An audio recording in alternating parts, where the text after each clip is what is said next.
বন্ধুগণ, একটি বিশেষ ঘোষণা। ভোট আসছে, আপনারা কেউ মারামারি করবেন না, কাটাকাটি করবেন না, হানাহানি করবেন না। এর ফলে কারো মা হারাবেন, কারোর বোন হারাবেন, কারোর সন্তান হারাবেন, কারোর দিদি হারাবেন। ভোটে কোনোদিন নেতা মন্ত্রী মারা যায় না, মারা যায় আপনার আর আমাদের ঘরের মানুষ। মনে রাখবেন, ভোট চলে যাবে, কিন্তু আমাদের বাড়ির মানুষ আর ফিরে আসবে না। তাই আপনাদের নিকট বিনীত অনুরোধ, সুস্থ নির্বাচন উপহার দেবেন। একটি ছোট্ট এবং সুন্দর এবং পশ্চিমবঙ্গের জন্য অত্যন্ত মিনিংফুল ভিডিও দেখিয়ে আপনাদের কাছে পর্বটা শুরু করলাম। একটি ছোট্ট এবং বাচ্চা মেয়ে যেভাবে সাধারণ মানুষকে সতর্ক করার চেষ্টা করলেন, পশ্চিমবঙ্গের যে সমস্ত দায়িত্বশীল রাজনৈতিক নেতারা রয়েছেন তারা নিশ্চিতভাবে এই ছোট্ট মেয়ের কথাকে খুব একটা পাত্তা দেবেন না, এবং সেই কারণেই বোধহয় দেশে এত বড় নির্বাচনে যখন অন্যান্য রাজ্যে কোনো হিংসার ছবি দেখা যায় না, তখন এত শত কেন্দ্রীয় বাহিনী মোতায়েন করার পরেও পশ্চিমবঙ্গের হিংসার ছবিটা বদলায় না। এবং এবারের নির্বাচনেও আমার হিসাব অনুযায়ী অন্তত দুজনের প্রাণ চলে গিয়েছে। বিভিন্ন জায়গায় অশান্তি এবং লুঙ্গি ডান্সের ছবি তো আমরা দেখেছি, আপনাদের দেখিয়েছি, কিন্তু এই যে বাচ্চা মেয়েটির যে ছোট্ট কথা এবং একেবারেই অনেস্টি ভরা যে কথাগুলো, সেগুলো বোধহয় পশ্চিমবঙ্গের রাজনৈতিক নেতৃত্বের কানে এসে পৌঁছায় না। আপনাদের দেখাতে চাইবো পশ্চিমবঙ্গের রাজনীতি ঠিক কতটা উত্তাল। একটা ছোট্ট পরিসংখ্যান দিলে আপনারা বুঝতে পারবেন যে এই দেশের সমস্ত রাজ্যে যত ভোট প্রচার হয়েছে তার মধ্যে কিন্তু আমাদের বাংলা এগিয়ে। মুখ্যমন্ত্রী মমতা বন্দ্যোপাধ্যায় বলেন না, এগিয়ে বাংলা।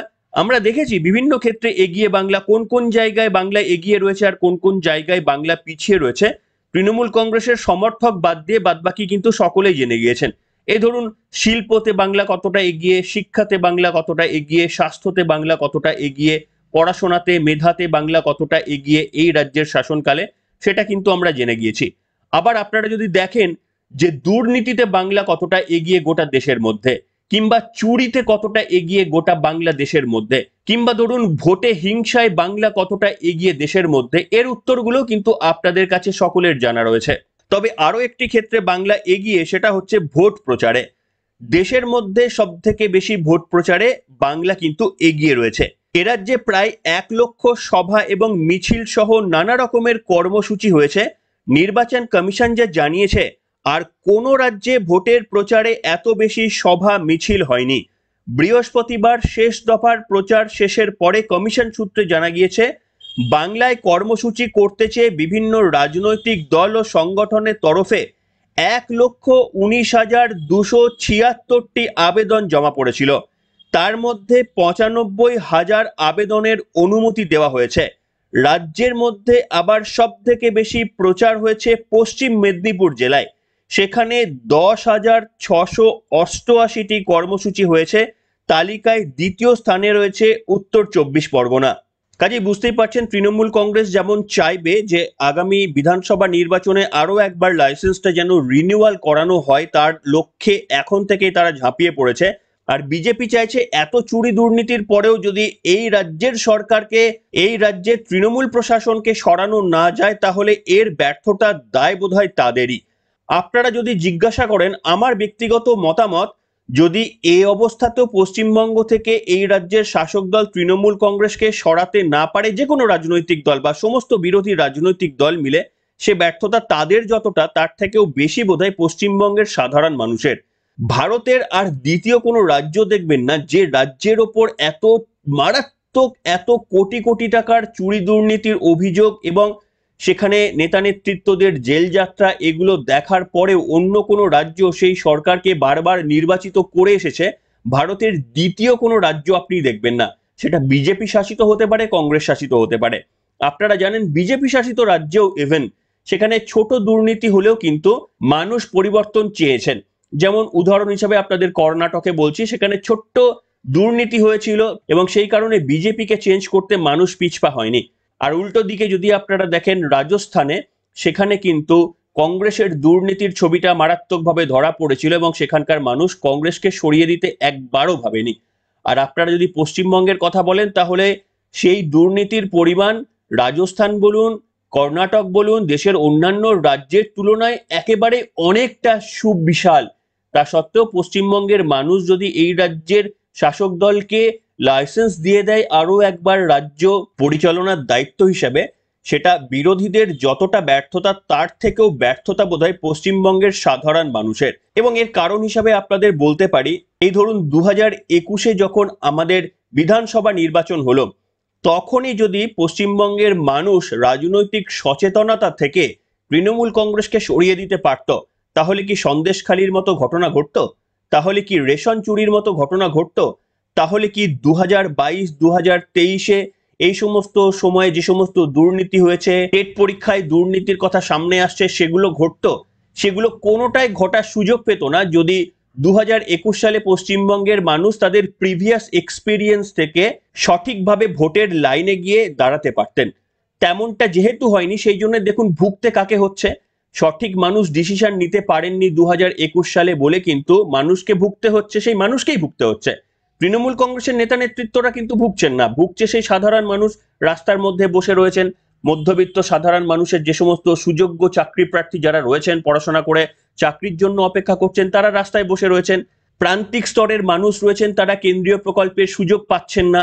এই ধরনের বিভিন্ন ঘটনা ঘটেছে, কিন্তু এর দায় কি আমাদের নয়? 2021 সালে যদি পরিবর্তন আসতো তাহলে নিশ্চিতভাবে এই ঘটনাগুলো আমরা দেখতাম না।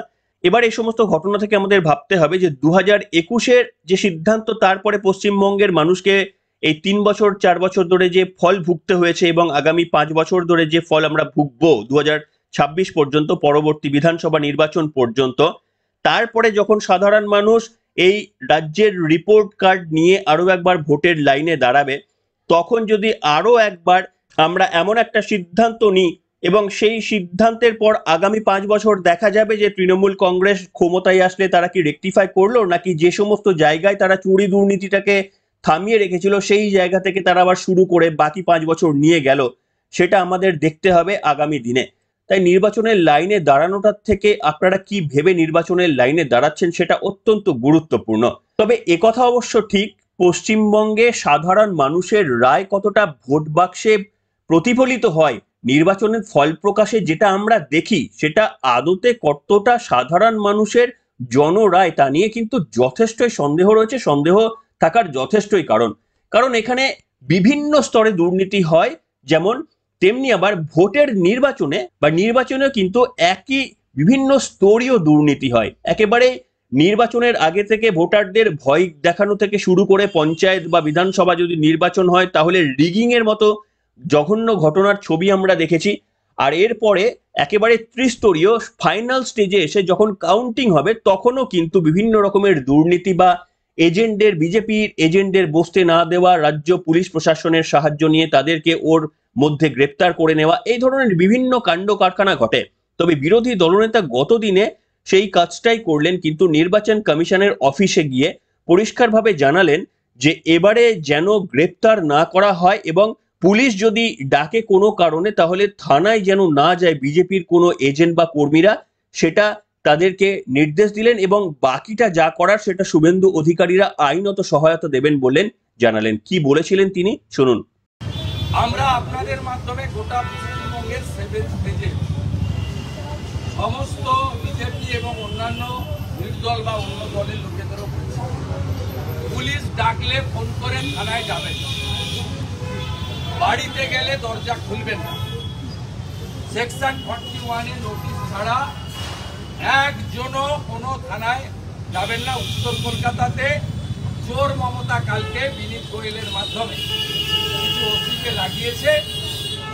আমি এখনই বলে এসেছি ওখান থেকে, আপনাদের মাধ্যমে বললাম এই 7th ফেজে এটা ডায়মন্ড হারবার আছে, করবে পুলিশ বাবা পার করেগা। সন্দেশখালী আছে, আজকে জেনেছেন সন্দেশখালীর নেতা সহ অবৈধভাবে গ্রেপ্তার হওয়া প্রত্যেকটি division bench Kolkata high court immediate জামিন দিতে বলেছে। জুডিশিয়ারি এগিয়ে এসেছে পশ্চিমবঙ্গের ডেমোক্রেসি বাঁচানোর জন্য, আর গোটা নোংরামিটা করছে মমতার পুলিশ আর আইপ্যাকের চোরগুলো, চিটিং মাছ। আইপ্যাকের লোকেদেরকে হুঁশিয়ারি দিচ্ছি, থানা খুলে যেমন ধোলাই হয়েছে, আপনারা যদি গণনা কেন্দ্রে ঢোকেন আপনাদেরকে সমান ধলাই দেওয়া হবে, সমান ধলাই। অন দ্য রেকর্ড বলছি, যা পারেন করে নেন, আমি ভয় করি না। থানা খুলে যেভাবে সাইজ করেছে জনগণ, আইপ্যাকের একটা চোর যদি ঢোকে কোনো কাউন্টিং সেন্টারে দেখতে পাই, আমরা যা করা ফার্স্ট পয়েন্ট। শুনলেন বন্ধুরা, শুভেন্দু অধিকারী নিজের তরফ থেকে কিন্তু চেষ্টা করছে। শুভেন্দু অধিকারীরা যদি বিফল হয় তাহলে দুর্গতিটা বোধহয় পশ্চিমবঙ্গের মানুষের ওপর আরো একবার নেমে আসবে। ঠিক যেভাবে 2021-এর নির্বাচনের পর পশ্চিমবঙ্গের মানুষের উন্নতি যতটা হয়েছে তার থেকে দুর্গতি বোধহয় বেশি হয়েছে। আপনারা সেটা বেশি করে জানবেন, লিখে জানাতে পারেন। ঠিক তেমনি ভাবে রাজনৈতিক জয় শুভেন্দু অধিকারীর যতটা প্রয়োজন, রাজ্যের মানুষের এই দুর্নীতির অপশাসন থেকে মুক্তিটা বোধহয় বেশি প্রয়োজন। তাই শুভেন্দু অধিকারী আরো একটি চেষ্টা করেছিলেন। তিনি বলেছেন যে নির্বাচন কমিশনের কাছে গেছিলাম যাতে আইপ্যাকের ওই সমস্ত যারা কর্মী সমর্থকরা রয়েছেন তারা ওই কাউন্টিং এর সময় ভোটের মধ্যে গিয়ে ঢুকে প্রভাবিত না করতে পারেন, সেই ব্যবস্থা তিনি করে এসেছেন। কতটা সফল হবেন, নির্বাচন কমিশন কতটা করবেন এবং রাজ্য প্রশাসনের সঙ্গে বিজেপি কতটা এঁটে উঠতে পারবে তা নিয়ে কিন্তু যথেষ্টই সন্দেহ থাকে। তবে শুভেন্দু অধিকারী তার নিজের মতো করে কিন্তু চেষ্টা করলেন। শুনুন কি বলেছিলেন তার বক্তব্য। Third point, counting.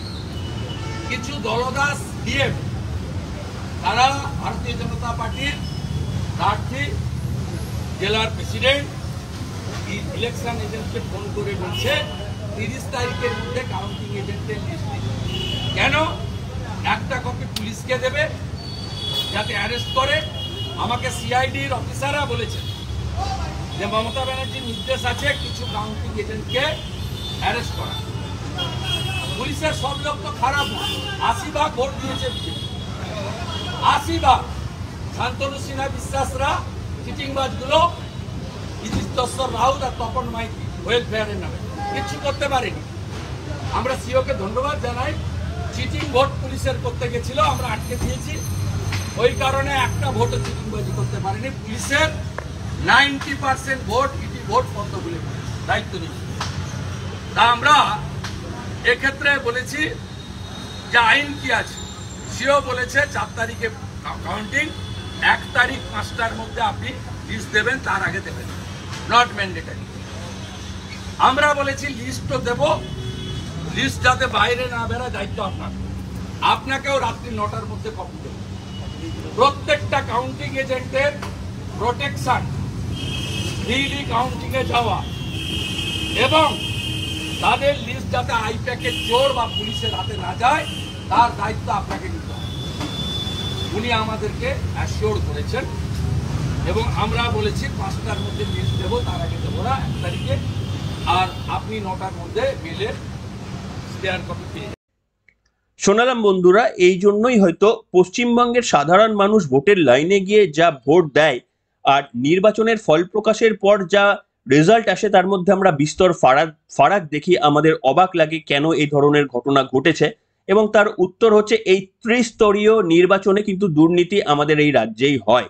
শুভেন্দু অধিকারীরা করার চেষ্টা করলেন, কিন্তু পুরোটাই পশ্চিমবঙ্গের মানুষের ভাগ্য। আমরা যদি সচেতন না হই তাহলে পশ্চিমবঙ্গকে এই দুর্নীতি থেকে কেউ বাঁচাতে পারবে না।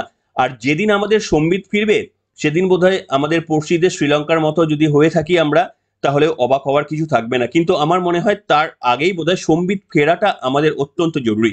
কি বলবেন? আপনাদের মতামত লিখে জানাবেন। এখনকার মতো এখানে শেষ করলাম।